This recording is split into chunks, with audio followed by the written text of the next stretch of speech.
remembering David Friedman.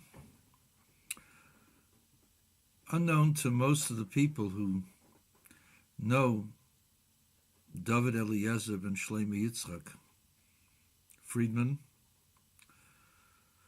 was that for about 25 years he was a member in our shul and our gabbai.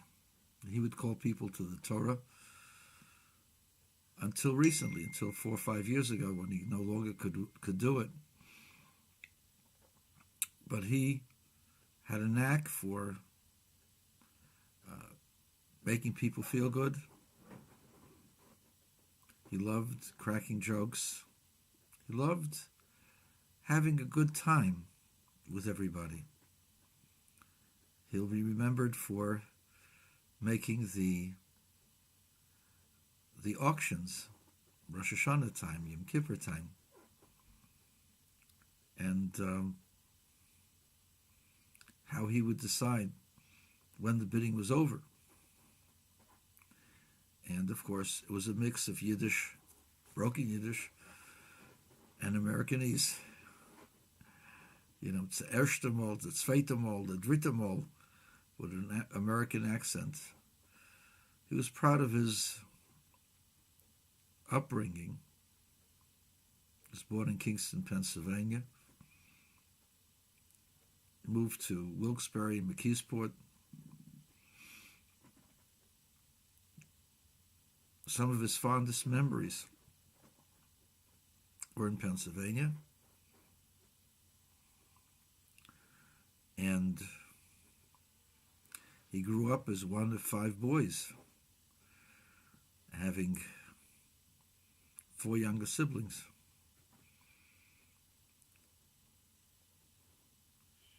One particular story that he would tell that stuck out was how one time there was a flood in the synagogue, and the fire people took everything out because it had been flooded, but they also took out the holy books. And he saw the holy books and the Torah scrolls, and he packed them up and brought them to his new town. This was from the old town where he was born. He brought it to the new town, to the local synagogue for burial. And the rabbi told him he did a big mitzvah. He would always get a kick out of it, but that required his effort, tremendous amount of effort, taking books that essentially were filthy, dirty, putting them into a car, packing them up, and bringing them a good distance away, and then burying them. And he did these things, these small little things, out of love, care. He liked people more than he liked things. That's probably why, even though he was trained as an engineer, and he was an officer in the Navy,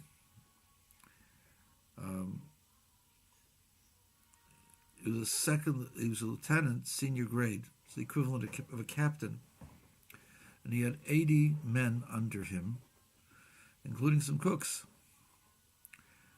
And he always tried to make peace with them, try to give them the best advice he could, and he never ever wanted to demean them. In fact, there was one time there was an order for him to segregate the blacks from the whites, the Africans from the Europeans. And instead he said, well, we need the cooks here and the non-cooks over there. And since most of the cooks were of African-American descent, he was able to do that without showing any kind of racial connotation. While he was in the Navy, he was stationed in the South. He was on a bus, and an old lady, African-American lady, black lady, gets on the bus, and he picked himself up and gives her his seat. She sat down. And there was a lot of rumbling from people on the bus. But one of the old ladies said, they have souls too, just like us. And that was the end of it. But you see, he was a man of principle, no matter where he was, even in the South. He loved davening. He loved the words of prayer. he would always remind everyone for the different additions to the prayer, whether it was the Alav Yavo, the Saint Talamota, or other things. And he never forgot. He always remembered. You would hear him say those words very loud, indicating for others that he remembered, and that you too should remember. So he was conscientious. He also claimed he could say the Krishma in about 7.5 seconds flat from beginning to end, because he had learned how to do that when he was a child. Well, sometimes you learn how to skip a lot of words. Not important, but he loved saying the Shema. He loved the Shemona Esrei. He loved the reading of the Torah. And he loved to kid everybody. He loved to kid the kids, young kids. He would remember all of the things that they had forgotten, all the interesting facts about their life and their growth.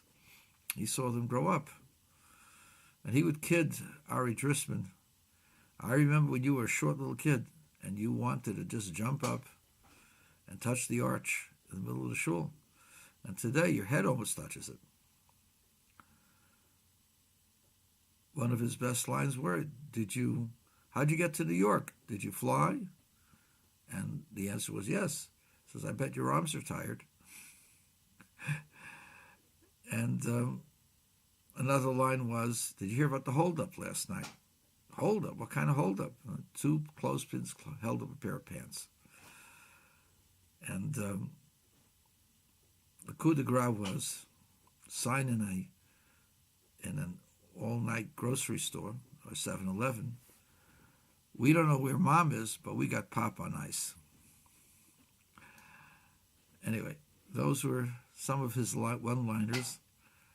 And whenever he had a check, he gave you a check, he'd take the check and he'd hold it up, and he would invariably drop it down just to see if it would bounce. If it didn't bounce, he gave it to you.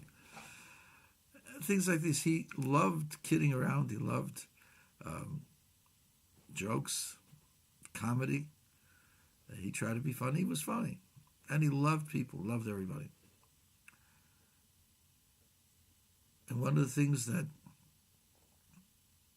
he really, really felt deeply about was putting on the tefillin, saying the Shema, and of course, eating kosher bologna sandwiches. I don't know what he appreciated more, the putting on the tefillin or the bologna sandwich, but I remember getting a kiss from him for bringing him the sandwich and taking care of him. It's hard to imagine somebody living that long and being gone all of a sudden and never being able to say hello to him again. But I believe that he's together with those he loved that are in Gan Eden, his wife Helen, his brothers, his parents. And I believe also that he loves those who loved him, who cared for him. And so I know, Dave, not always was I respectful, not always was I appropriate, but you'll be missed. We really liked you, and I know you liked us. And you left on the day where it says, Jacob picked up his feet and went to the land of the east. The land of the east is the land of the spirits, where the spirits are, where spirituality is in abundance. Jacob, our father, went to the east, indicating a movement to spirituality. Well, you've moved to spirituality.